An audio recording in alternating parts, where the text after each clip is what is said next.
इमरान खान साहब की इज़्ज़त को तार-तार करने में इतने अहम किरदार सामने आ रहे हैं कि कुदरत की जो है वो मार वो अलग बात है, लेकिन खान साहब की अपने पीछे पड़ने वाली और कोई कुव्वतें नहीं हैं। मिसाल के तौर पे ख़ावर मानिका साहब का दोबारा जाग जाना और जो उन्होंने चैलेंज किया हुआ था वो केस, इद्दत निकाह केस, वो दोबारा समाअत के लिए मुकर्रर होना बेइज़्ज़ती की बात है। साम के मुँह में छिपकली बंदा खाए तब भी मरता, ना खाए तो दुनिया की तानों से मरता है।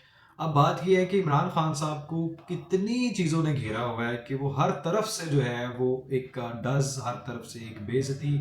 आप मुज़ाकरात को ले लें तो मुज़ाकरात वाला मामला आपने छोड़ दिया, आप 7 दिन के अंदर भाग गए। 31 जनवरी जो है वो डेडलाइन थी, जिसके ऊपर आपको वो आपने जवाब लेना था कि वो जुडिशल कमीशन बनना है कि नहीं।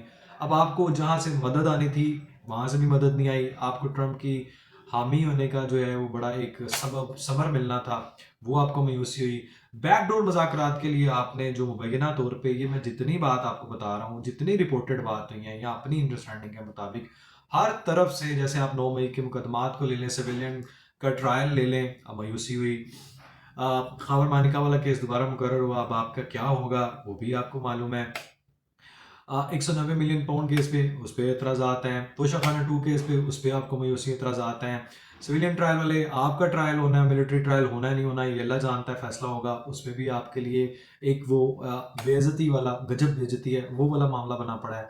मतलब हर तरह से। एक और सबसे बड़ी बात, आपके हामी जहां से आपने लॉबिंग करवा के जो मुबैना तौर पे रिपोर्टेड हुआ, कहाँ 90 लोगों ने करारदाद करवाई, कहाँ 60 लोगों ने खत लिखा, कहाँ आपके लिए ट्वीट्स आती थी। आपका एक फेवरेट किरदार जिसको पीटीआई के जो कल्ट है, इन्होंने, आपके कल्ट ने बेदरेग इस्तेमाल किया और जिसका इंकशाफ आज अमरीकी जो वफद आया हुआ है सरमायाकारी के लिए, कल एक घुंघरू तोड़े गए थे एक खबर पे कि पाकिस्तान की इमदाद अमेरिका ने बंद कर दी।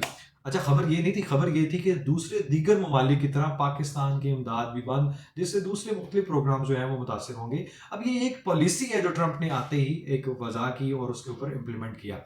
लेकिन आज जो खबर आई उस पर आपको थप्पड़ पड़ जाता है, फिर आपकी जो है वो गजब बेइज्जती है और फिर आपके ऊपर जो है वो एक मायूसी वाला एलिमेंट है कि आज इतना बड़ा वफद, बिजनेस टाइकून, बिजनेस कम्युनिटी वो आ चुकी है और उन्होंने अरबों डॉलर सरमायाकारी का जनाब कह दिया है। तो खान साहब, कहाँ कहाँ से कुदरत ने आपको मार मारी है, कहाँ कहाँ से आपने अपने वो पाँव पे कुल्हाड़े मारे हैं, क्यों आपने असम्बली को डिसॉल्व किया। अब आप तो रोते होंगे किस तरह आपने बाजवा साहब का साथ दिया और बाजवा साहब ने आपका साथ दिया। फिर कहते थे कि चोर चोर का भाईवाल।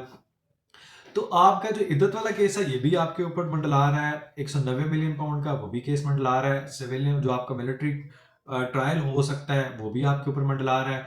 अब आपके ऊपर इतनी सारी चीजें। वो दूसरी बात, रिचर्ड कर्नैल आपका फेवरेट किरदार रहा है जिसके ऊपर पीटीआई ने बहुत बहुत शोर मचाया, बहुत नाचे।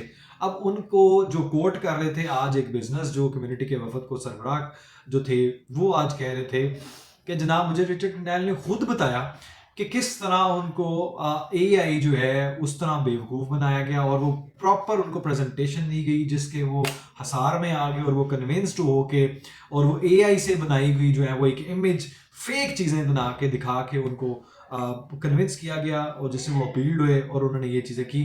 अब आपको याद होगा 11 दिसंबर से सारी रिचर्ड गंडेल ने सारी अपनी ट्वीट्स डिलीट कर दी हैं। अब कौन करेगा आपके लिए, वो जो विल्सन करेगा वो भी डिलीट कर देगा। हर तरफ से मायूसी के दरवाजे खुले हैं आपके लिए, क्योंकि ये आपने वो बीज जो अपने बोया हुआ था, as you sow so shall you reap वाला, वो बीज आप काट रहे हैं। बुशरा बीबी आपके लिए सर पे मंडला रही है, जिसने आपको 3 एन का आई थिंक सो मुबैना तौर पे जो रिपोर्टेड हुआ था इंकशाफ किया था, जिसके ऊपर पैरामल होते हुए आपने बुजदार जैसे शख्स को पंजाब जो है वो हवाले किए रखा और अब आप फरा गोगी के लिए आप खुल के सामने आए।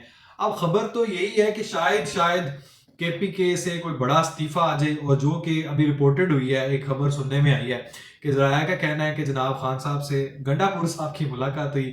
गंडापुर साहब के हवाल ये है कि जनाब मुलाकात का, कि खान साहब ने कहा यार मैंने तो तुम पे बोझ कम करने के लिए, लेकिन अंदर तो यही जराया बताते हैं ना, खबर तो यही नहीं है। खबर तो यही होगी मुबैना तौर पे, ऐसा लगता है कि अंदर ये गुमान कहता है कि ये होगा कि भाई तुमने जितना तुम खुल के सामने आए हो, जिस तरह तुमने 2 3 4 जगहों से तुम भागे हो, जिस तरह तुमने रोल अदा किया है, जिस तरह तुमने बेईमानी की है मुबैना तौर पे, जिस तरह तुमने धोखा दिया मुझे, तुम्हें यह है इस सौदे का तुम जो है वो डिजर्व नहीं करते, इसलिए तुमसे मैंने ओहदा ले लिया। और साथ ही साथ अगर भिगो भिगो के छितर भी मार दिया तो वो भी सुन लें। अगर जरा के मुताबिक जो खबर सामने आ रही है कि जनाब ये कहा गया कि करप्शन का बाजार गर्म है, रिपोर्ट हो रहा है, बैड गवर्नेंस है, तो तुम्हारी तवज्जो उस तरफ होनी चाहिए। अब बंदा जिसने इतनी इंसल्ट किया है कि भाई तुम निकम्मे हो, नहल हो, तुम जो है वो एतबार के काबिल नहीं हो, तुमने बुशरा बीबी के किरदार को भी वो जो है मजरू किया, उसके ऊपर भी तुमने इल्ज़ामात की, बारिश की, और तुम उनके एंटी चलते रहे हो।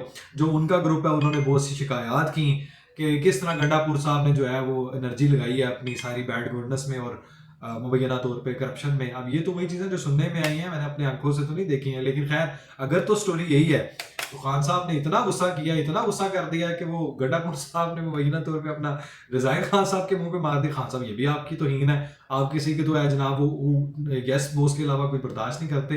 तो अब आप निकलेंगे कैसे इस रेजिग्नेशन को? जो खबर मैं कह रहा था कि मरकज के पीके से होगा कि शायद कोई बड़ा इस्तीफा आ जाता, तो क्या अब ये इस्तीफा आपको मिला भी है कि नहीं? क्या आपको ये इस्तीफा कबूल करना चाहिए या नहीं? अब आपने फैसला करना है।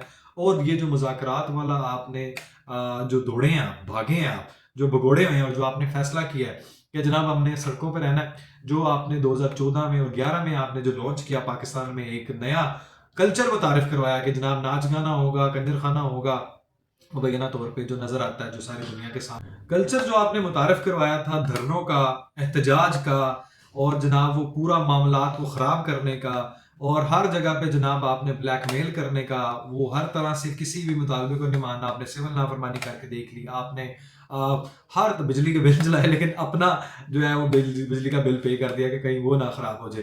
तो जनाब आपका ये जो मुनाफिकाना है, मकाना किरदार है, वो मुल्क को कितना पीछे ले गया। आपने मुल्क दुश्मनी में इतने आगे चले गए आपको मुबैना तौर पे, जो आपने रिपोर्टेडली हुआ है। 9 मई किसी से ढका छुपा नहीं है, 26 नवंबर ढका छुपा नहीं है। जो आप नया 8 फरवरी प्लान करने को तैयार हैं, तो राना सनाउल्लाह का भी आप हकीम राना सनाउल्लाह का भी सुन लें। उन्होंने कहा है कि अगर आपने सड़कों पे फैसला करने का सोच लिया है कि आपने दोबारा हमलावर होना है और दोबारा आपकी स्ट्रेटेजी और पॉलिसी वही है, तो फिर आप आ जाएं। फिर आजा मेरे भालमा, तेरा इंतजार है। फिर तो वो है, फिर आपको फिर नया बयानिया बनाना पड़ेगा, फिर रियासत मुखालिफ आपको हमलावर होना पड़ेगा, फिर आप वही सोच रहे हैं, वही गलतियां दोहराएंगे, फिर आप वही मजामत और फिर वही जो गंदगी का बाजार गर्म होगा, क्या फिर वही आप हमलावर होने का सोच रहे हैं, फिर आपने वही तमाशा लगाना है। आपको क्या सबक मिला अभी तक? आपने सबक नहीं सीखा।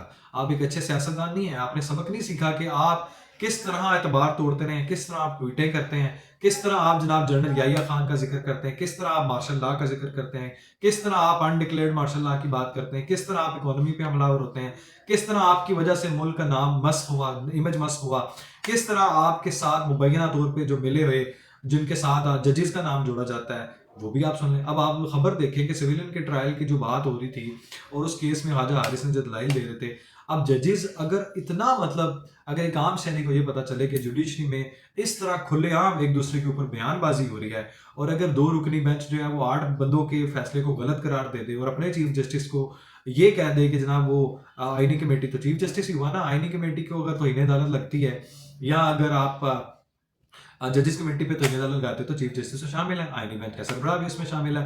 तो जजेस साहब, आप जस्टिस मंदुखेल, और आज जो है वो छक्के पे छक्का मंदुखेल साहब ने भी मारा है, जस्टिस मंदुखेल साहब ने भी बड़े कानूनी पॉइंट्स उन्होंने जो है वो उजागर किए हैं। तो आज अगर इस तरह का अगर अवाम में एक इमेज जाएगा, तो ये एक नेगेटिव इमेज है जिसको अवाम में पसंद नहीं किया जाएगा। वो इस वजह से कि हम इंसाफ की तवक्को करते हैं काजी से कि वो इस मनसब पे बैठे हुए हैं कि वो इंसाफ करेंगे। अब पीका एक्ट जो कि कानून बन चुका है, 23 जनवरी को पहले पास हुआ नेशनल असेंबली में, अब सेनेट से भी पास हो गया था कल, और आज सदर मुमलिकत ने उसको बाकायदा कानून की दर्ज क्योंकि साइन कर तो वो कानून बन गया, पीका एक्ट 2025 कानून बन गया। हम इसके खिलाफ जरूर हैं उस चीज के जिसमें किसी का मुआवजा ही ना हो सके, किसी की पकड़ ही ना हो सके, जो चाहे जितना मर्जी वो किसी के खिलाफ जहर उगल सके, लेकिन